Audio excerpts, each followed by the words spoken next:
Microsoft అధినేత bill గేట్స్తో Nara Chandrababu Naidu గారు, లోకేష్ గారు భేటీ కావటం జరిగింది.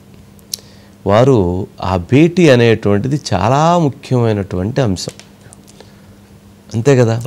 మైక్రోసాఫ్ట్ కంపెనీని ఆ రోజుల్లో చంద్రబాబు నాయుడు గారు హైదరాబాద్ తీసుకురావటం కోసం బిల్ గేట్స్ తోటి విశ్వప్రయత్నం చేసి ఆయన ఒప్పుకోకపోయిన రాజకీయ నాయకులతో కలవటానికి ఆయన ఒక రోజు వెయిట్ చేసి ఒక 2 నిమిషాలు సమయం ఇవ్వండి అని కోరుకొని ఆ 2 నిమిషాల సమయాన్ని 45 నిమిషాల పాటు ఆయనకు ప్రజెంటేషన్ ఇచ్చి ఆయన్ని ఒప్పించి ఆయన్ని హైదరాబాదు తీసుకొచ్చి హైదరాబాదులో మైక్రోసాఫ్ట్ కంపెనీని స్టార్ట్ చేసిన తర్వాత ఇప్పుడు ఇక్కడ దాదాపు 100 ప్రముఖ కంపెనీలు, కొన్ని వేల చిన్న కంపెనీలు ఏర్పడడం జరిగింది. కొన్ని లక్షల మంది ఉపాధి అవకాశాలు ఏర్పడటం జరిగింది. మరి ఆ రోజు మైక్రోసాఫ్ట్ని తీసుకురావటానికి చంద్రబాబు నాయుడు గారు ఆ రోజు బిల్ గేట్స్తో సమావేశమైనప్పుడు ఎంత ఆనందపడ్డారో, ఈరోజు బిల్ గేట్స్ తోటి సమావేశమైనప్పుడు కూడా చంద్రబాబు నాయుడు గారు అంతకంటే ఎక్కువగా ఆనందపడుతూ ఎమోషన్ అయ్యారు. ఎందుకనంటే ఆ రోజు ఆయన సహకరించి ఆ రోజు ఇక్కడ మైక్రోసాఫ్ట్ పెట్టడం ద్వారా ఎన్ని వేల మంది ఆ మైక్రోసాఫ్ట్లో పనిచేశారండి, ఎంతమందికి ఎంప్లాయ్మెంట్ వచ్చింది, దానివల్ల ఎంత డెవలప్ అయింది. అవన్నీ ఇవాళ చంద్రబాబు నాయుడు గారికి పేరు అంత హైదరాబాద్ సైబరాబాద్ సృష్టికర్త నిర్మాణకర్త అని పేరుందంటే విజనరీ లీడర్ అనేటువంటి దాంట్లో ఆ రోజు మైక్రోసాఫ్ట్ ఆయన ఒప్పుకోవటం రావటం, ఆయన యొక్క కృషి, ఆయన ఎదుగుదలకు, ఆయన సక్సెస్కి బిల్ గేట్స్ గారు ఒక కారణం కదా. అందుకని ఈరోజు వారిని కలిసిన సందర్భంలో ఎమోషన్ అయ్యారట. ఎస్, మీరు ఆ రోజు మీరు నన్ను ఒప్పుకొని మీరు ఆ సహకారాన్ని అందించడం నిజంగా గ్రేట్ అండి. ఈరోజు నా యొక్క విన్నపం, నా యొక్క రిక్వెస్ట్, ఆర్టిఫిషియల్ ఇంటెలిజెన్స్ ద్వారా యూనివర్సిటీస్ నెలకొల్పాలనుకుంటున్నాము. మీ సహకారంతో ఆంధ్రప్రదేశ్ రాష్ట్రానికి కూడా మీ సహకారం కావాలి. మీరు ఆంధ్రప్రదేశ్ రాష్ట్రంలో మీరు ఇన్స్టిట్యూషన్ నెలకొల్పాలి అని ఆయన్ని రిక్వెస్ట్ చేయటంతో ఆయన చాలా ప్రయత్నం చేద్దాము, నేను మరొకసారి దీనిపైన సానుకూలంగానే ముందుకు వెళ్ళే ప్రయత్నం చేస్తానని చెప్పటం జరిగింది. అంటే అక్కడ ఆయన ఒప్పుకోవటం కాదు, ఆయన ఒప్పించేటువంటి ప్రయత్నం జరిగింది. ఆయన ఒప్పుకొని కొంచెము ఇక తర్వాత ఫర్దర్ ఫాలోఅప్లో కనుక ముందుకు రాగలిగితే, ఆయన కనుక తీసుకురాగలిగితే ఎంత అవకాశం. ఒకసారి ఆ వీడియో ప్లే చేయండి బాబు, ఎంత చక్కగా ఉంది ఆ వీడియో. వీడియోని 95లో బిల్ గేట్స్ గారు ఒకసారి ఆ వీడియో ప్లే చేయండి.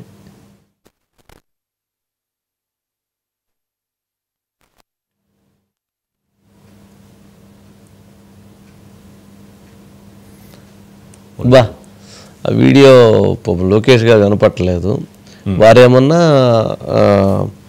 అర్చనా వ్యాస్ అని బిల్ గేట్స్ ఫౌండేషన్కి చైర్మన్గా ఉంటున్నారండి. ఆంధ్రప్రదేశ్లో ఏర్పాటు చేపడుతున్న వరల్డ్ క్లాస్ యూనివర్సిటీ సలహా మండలిలో భాగస్వామ్యం వహించాలని, అడ్వైజరీలో భాగస్వామ్యం వహించాలని center of excellency for health innovation and డయాగ్నోస్టిక్స్ని ఏర్పాటు చేయడానికి బిల్ మిలిందా గేట్స్ ఫౌండేషన్ తరపున ఏపీ ప్రభుత్వంతో భాగస్వామ్యం వహించాలని కోరారు. రాష్ట్రంలోని ఇన్నోవేషన్ ఇంక్యుబేషన్ ఎకోసిస్టమ్ని నడపడానికి కూడా ఆఫ్రికాలో హెల్త్ డాష్బోర్డ్ తరహాలో సామాజిక వ్యవస్థాపకతతో ఫౌండేషన్ తరపున నైపుణ్య సహకారాన్ని అందించాలని కూడా బిల్ గేట్స్ని కోరారు. దక్షిణ భారతంలో బిల్ మిలిందా గేట్స్ ఫౌండేషన్ కార్యకలాపాలను ఏపీని గేట్వేగా నిలపాలని, మీ సహకారంతో స్థానికంగా ఉత్పత్తులపై ప్రపంచ ఆవిష్కరణలు అమలు చేసేలా ఏపీ ప్రభుత్వం పనిచేస్తుందని మంత్రి లోకేష్ గారు విజ్ఞప్తి చేశారు. ఒకసారి ఆ బైట్స్ ప్లే చేయండి. Davos is about relaunching Andhra Pradesh. People are looking forward to it, and we are very clear that we mean business and we're ready to do business all over again. So there's been renewed interest. In fact, I'm quite surprised. We have more interest than we had between 14 and 19. So it's exciting times for Andhra Pradesh and for India. అంటే జరుగుతున్నది ఏమిటి అనేదాన్ని కూడా వాళ్ళు చెప్పడం జరిగింది. అంటే ఆంధ్రప్రదేశ్ రాష్ట్రం 2014 నుంచి 19 వరకు జరిగినటువంటి ప్రక్రియ ఒకటి, 19 నుంచి 24 వరకు జరిగినటువంటి ప్రక్రియ ఒకటి. 19 నుంచి 24 వరకు జరిగినటువంటి ప్రక్రియలో ఆంధ్రప్రదేశ్లో ఒక ఇన్వెస్టర్ రావాలి అని అంటే భయపడిపోయేటువంటి పరిస్థితి ఏర్పడింది. ఇప్పుడే మనం కాకినాడ పోర్ట్ లాంటిది చూసాం కదా, ఎట్లాంటి దాంతో భయపడిపోయి పారిపోయినటువంటి పరిస్థితి ఏర్పడింది. అందుకని ఇప్పుడు అసలు ఆంధ్రప్రదేశ్ని ఫస్ట్ బిల్డ్ చేస్తున్నారు. ఆంధ్రప్రదేశ్ అనేటువంటి దాన్ని ఒక కాన్ఫిడెన్స్ని క్రియేట్ చేస్తున్నారు. ఆ రీబిల్డ్ చేయటం కానీ కాన్ఫిడెన్స్ క్రియేట్ చేయటం కానీ చాలా ముఖ్యమైనటువంటి అంశం. అంటే ఈ విషయంలో Andhra is back to business అని ఒక స్లోగన్ తోటి అక్కడ అందరినీ కన్విన్స్ చేసేటువంటి ప్రయత్నం చేస్తున్నారు. వాళ్ళకి జగన్మోహన్ రెడ్డి గారు పెట్టినటువంటి భయం పారిశ్రామికవేత్తల్లో ఏ స్థాయిలో ఉంది అని అంటే ఆ స్థాయిలో ఆయన భయపెట్టాడు. సరే, ఏ రకంగా ఒక ఇన్వెస్ట్మెంట్ రావాలి అని అంటే మీరు మాకు షేర్ ఎంత ఇస్తారు, మాకు ఎంత వాటా ఇస్తారు, మేము మీకు ల్యాండ్ ఇవ్వాలంటే మీరు ఈ రకమైనటువంటి వాటితో ఒక భయభ్రాంతులకు గురైపోయినటువంటి సిస్టమ్ని అలా కాదు, ఇలా రాష్ట్రం ఉంది, మీరు ఇన్వెస్ట్ చేయండి, మాకు ప్రభుత్వ సహకారం ఉంటుందనే దాన్ని నచ్చజెప్పి కన్విన్స్ చేసి రిక్వెస్ట్ చేసి వాళ్ళని తీసుకొచ్చుకునేటువంటి ఒక ప్రయత్నానికి ఈరోజు చంద్రబాబు నాయుడు గారు, లోకేష్ గారు ఇద్దరూ కూడా వాళ్ళ ఒక విశ్వ ప్రయత్నానికి అడుగులు వేస్తున్నారు. అంటే రీబిల్డింగ్ కావచ్చు, అట్లాగే ట్రస్ట్ని క్రియేట్ చేయటం కావచ్చు, ఇవన్నీ కూడా ఒక ప్రయత్నం జరుగుతుంది. అదిగే back Andhra is best back in IT. ఆ రోజు ఐటీ 1995లో ఐటీ కోసం ప్రయత్నం చేశారు, ఈరోజు ఏఐ కోసం ప్రయత్నం చేశారు. ఆ రోజు ఐటీ, ఈరోజు ఏఐ.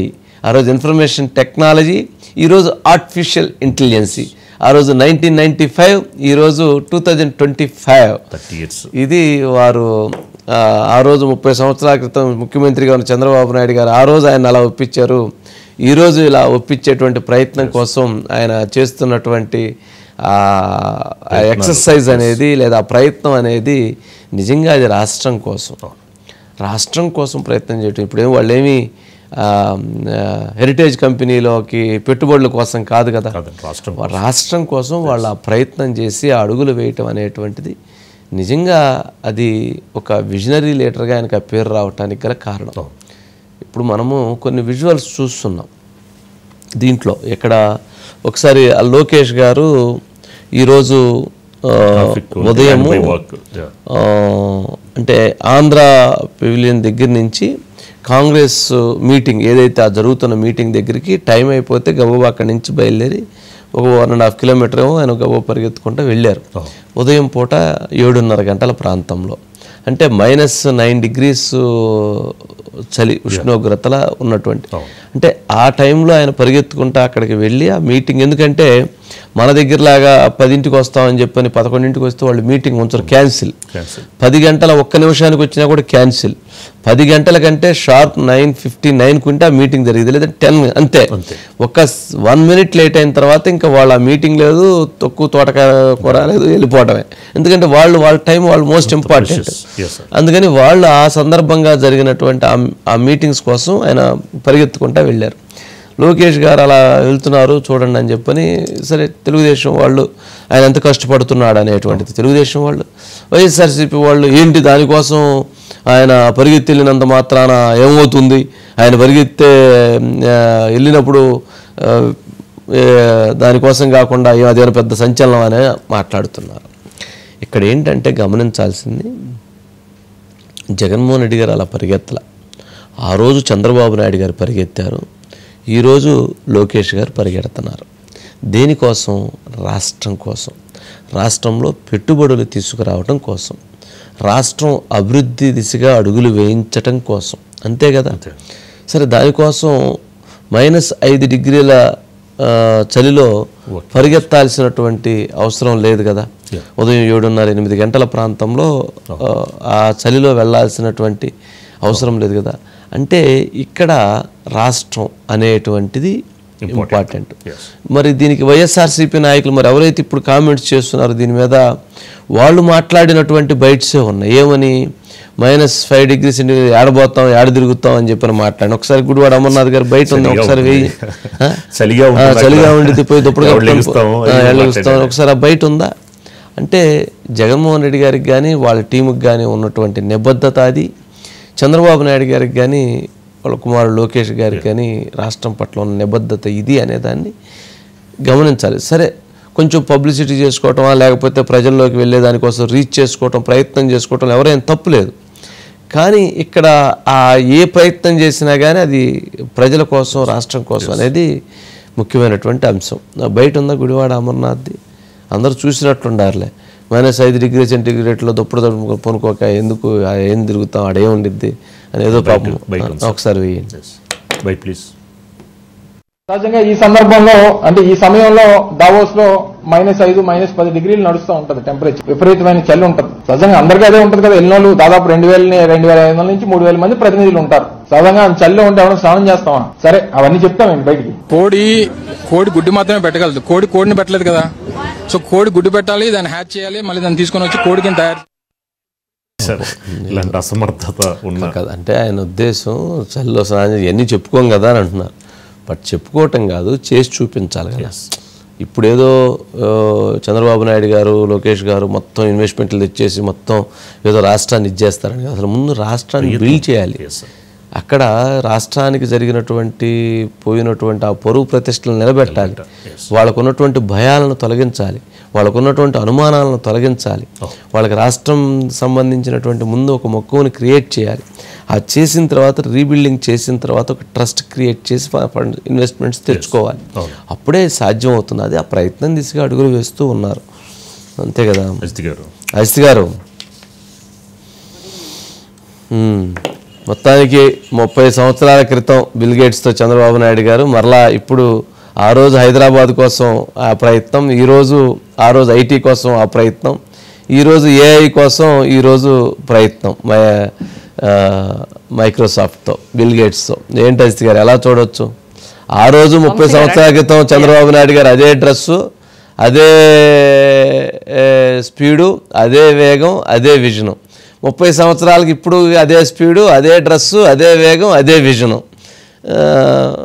ఏమంటారండి వంశీ గారు? అంటే అసలు మైక్రోసాఫ్ట్కి చంద్రబాబు నాయుడు గారికి ఉన్న అనుబంధం అని అనేది మనం ఫస్ట్ చంద్రబాబు నాయుడు గారిని అరెస్ట్ చేసినప్పుడు హైదరాబాద్లో సైబరాబాద్లో మైక్రోసాఫ్ట్ కార్యాలయం లోపల నుంచి స్థానికంగా CEO కేడర్ ఉండే ఒక మహిళ బెంచ్ కార్లో వచ్చి ఆమె ధర్నా చేసింది వంశీ గారు, రోడ్డు మీద కూర్చొని.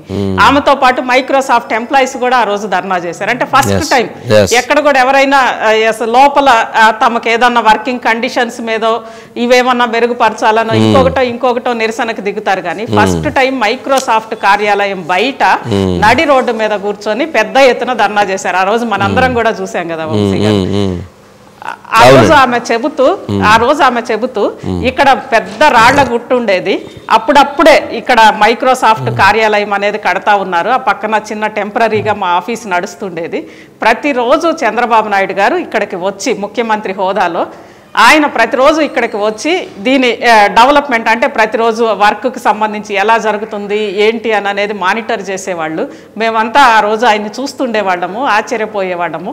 ఆ రాళ్లగుట్ట ఈరోజు ఇలా అయ్యింది, మేము ఆ రోజు బిగినర్స్గా ఉన్న మేము ఇలా అయ్యాము అని అంటే ఖచ్చితంగా చంద్రబాబు నాయుడు గారే అని చెప్పి ఆ రోజు ఆమె చాలా ఎమోషనల్గా చెప్పింది వంశీ గారు. అది ఖచ్చితంగా అంటే ఆ రోజు మైక్రోసాఫ్ట్ తీసుకురావడం అనేది ఖచ్చితంగా హైదరాబాద్లో ఐటీ సెక్టర్ అభివృద్ధి చెందడము, ఐటీకి కేర్ ఆఫ్ అడ్రస్గా ప్రపంచవ్యాప్తంగా ఉన్న ఐటీ నగరాల్లో హైదరాబాద్ కూడా ఒక ఐటీ హబ్గా ఎమర్జ్ అవ్వడంలో మైక్రోసాఫ్ట్ రావడం అనేది హైదరాబాద్ హోదాని అంటే ఐటీ సెక్టర్లో హైదరాబాద్ హోదాని పెంచింది వంశీ గారు. అది ఆ రోజు సరే ఏం చేశారా ఏంటా మీరు అన్నారు, 2 నిమిషాలు అన్నారు, ఏదో మొత్తానికి ఎన్ని కష్టాలు పడ్డారో తీసుకొచ్చారు. అది ఈరోజు కొంతవరకు అవన్నీ గుర్తొచ్చినట్లున్నాయి, కొంత ఉద్వేగంగా అయ్యారు అని చెప్పి అంటున్నారు. దాంతోపాటు ఈరోజు ముఖ్యంగా 2-3 అంశాలు వంశీ గారు. ఒకటి సరే ఆర్టిఫిషియల్ ఇంటెలిజెన్స్ హబ్గా అంటే మైక్రోసాఫ్ట్ లాంటి కంపెనీలు కనుక అక్కడికి వస్తే ఖచ్చితంగా ఆ మార్కెట్లో దాని వాల్యూ పెరుగుతుంది వంశీ గారు. ఆర్టిఫిషియల్ ఇంటెలిజెన్స్ ఇప్పుడు ఎందుకంటే సాఫ్ట్వేర్లో ఇక్కడికి మైక్రోసాఫ్ట్ వచ్చింది కాబట్టి కొంత మంచి కంపెనీలు వచ్చినప్పుడు ఎమర్జ్ అవుతాయి కదా వంశీ గారు. అలానే మైక్రోసాఫ్ట్ లాంటి కంపెనీలు అక్కడికి వచ్చినప్పుడు ఆంధ్రప్రదేశ్లో లేదా వైజాగ్ ఎక్కడో లేదా ఏఐలో అక్కడ వాళ్ళు భాగస్వాములు అయినప్పుడు ఖచ్చితంగా జనరల్గా కొన్ని అంశాలు చాలా వైవిధ్యంగా విభిన్నంగా ఉంటాయి. ఇప్పుడు చంద్రబాబు నాయుడు గారు 30 సంవత్సరాల క్రితం ఐటీ కోసం బిల్ గేట్స్తో సమావేశమయ్యారు. మళ్ళీ 30 సంవత్సరాల తర్వాత ఆర్టిఫిషియల్ ఇంటెలిజెన్స్ కోసం ఆ రోజు హైదరాబాద్ కోసం, మళ్ళీ ఈరోజు ఆంధ్రప్రదేశ్ కోసం సమావేశం. కానీ ఆ రోజు ఉన్నటువంటి అంశం కంటే ఈ రోజు ఉన్నటువంటి ప్రత్యేకత, చంద్రబాబు నాయుడు గారు కుమారుడు తెలుగుదేశం పార్టీని భవిష్యత్తులో నడిపించాల్సింది లోకేష్ గారు. మరి వాళ్ళిద్దరూ సమావేశం అయ్యారు. అంటే అక్కడ బిల్ గేట్స్ గారు జనరల్గా అక్కడ ఒక డిస్కషన్ జరిగిద్ది. ఎస్ మై సన్ అని చెప్పని ఆయన చెప్తారు, ఆయన పరిచయం చేస్తారు. ఓ పాలిటిక్స్లోకి వచ్చారా మీరు కూడా అంటారు. కొంచెం ఆ రకమైనటువంటి ఒక ఉద్విగ్నమైనటువంటి అంశాలు, అటువంటి చర్చ జరిగేదానికి అవకాశం ఉంటుంది కదా. అంటే ఎట్లా ఉండొచ్చు, ఎట్లాంటి చర్చకి అవకాశం ఉంటుంది జనరల్గా ఇంటరాక్షన్ కానీ అది కానీ? ఇక్కడ రెండు ఉంటాయి. ఒకటి, సరే చంద్రబాబు నాయుడు గారు ఆయన గ్రామీణ ప్రాంతం నుంచి వచ్చారు, ఎకనామిక్స్లో ఆయన పీజీ చేశారు, ఆ తర్వాత పిహెచ్డి చేశారు. పిహెచ్డి చేస్తా రాజకీయాల్లోకి వచ్చారు. మొత్తం మీద ఆయన ఎక్స్పోజర్ వేరు వంశీ గారు. ఆయన స్కూల్ అంతా పొలిటికల్లే, పూర్తిగా పాలిటిక్స్లోనే, విద్యార్థి సంఘ రాజకీయాల నుంచి వరుసగా వస్తూ పూర్తిగా రాజకీయాల్లోంచి వచ్చారు, గ్రామీణ ప్రాంతం నుంచి వచ్చారు. ఆ రోజు ఆయన ప్రజెంట్ చేయడానికి బిల్ గేట్స్ తోటి తమకి అంటే మా హైదరాబాద్కి రండి అని చెప్పడానికి ఆయన ఎంత కష్టపడి ఉంటారో మనందరికి కూడా తెలుసు వంశీ గారు. ఎందుకంటే మనందరం కూడా దాదాపు అలాంటి బ్యాక్గ్రౌండ్స్ నుంచి వచ్చిన వాళ్ళమే. కానీ ఈ రోజు లోకేష్ చూస్తే, సరే ఆయన చిన్నప్పటి నుంచి చదివిన స్కూల్స్ అదన్నీ పక్కన పెడితే ఒక స్టాన్ఫోర్డ్ నుంచి వెళ్ళిన వ్యక్తిగా ఆయన ప్రజెంటేషన్ అదంతా కూడా ఈ రోజు రావడానికి లేదా కన్విన్స్ చేయడానికి మరింత ఉపయోగపడుతుంది కదా వంశీ గారు. అంటే బిల్ గేట్స్ గారిని కన్విన్స్ చేయడానికి ఎవరినైనా అంటే ప్రజెంట్ చేసేప్పుడు స్టాన్ఫోర్డ్ నుంచి బిల్ గేట్స్ తో జరిగినటువంటి చర్చ అంటే అక్కడ చంద్రబాబు నాయుడు గారు పరిచయం చేస్తారు కదా, is my son is IT minister అని చెప్పని పరిచయం చేస్తారు కదా. అంటే అక్కడ ఆయన అడుగుతారుగా, అంటే ఓకే మీరు పాలిటిక్స్లోకి వచ్చారా, ఓకే ఒక కొంత చర్చ జరిగింది. అదేం జరిగింది అనేది మరి కార్తికేయ మిశ్రా గారు ఉన్నట్టున్నారు. 30 ఏళ్ల నాడు ముఖ్యమంత్రిగా ఆయన రావడము, మళ్ళీ ఈ రోజు ముఖ్యమంత్రిగా వస్తూ ఐటీ మంత్రిగా తన కొడుకుని తీసుకొని అక్కడికి రావడం అనేది అది నిజంగానే ఒక ఇంట్రెస్టింగ్ ఫ్యాక్టర్ కదా. జనరల్ గా అమెరికాలో కూడా రొనాల్డ్ రీగన్ తర్వాత లేదంటే వాళ్ళ కొడుకులు కూడా జూనియర్ బుష్ ఇవన్నీ ఉన్నా గానీ సేమ్ అదే లైన్ లో వెళ్ళడం వంశీ గారు. ఇప్పుడు తండ్రి ఒక లైన్ వెళ్ళి కొడుకు ఒక లైన్ వెళ్ళడం అనేది మనం చూస్తాము.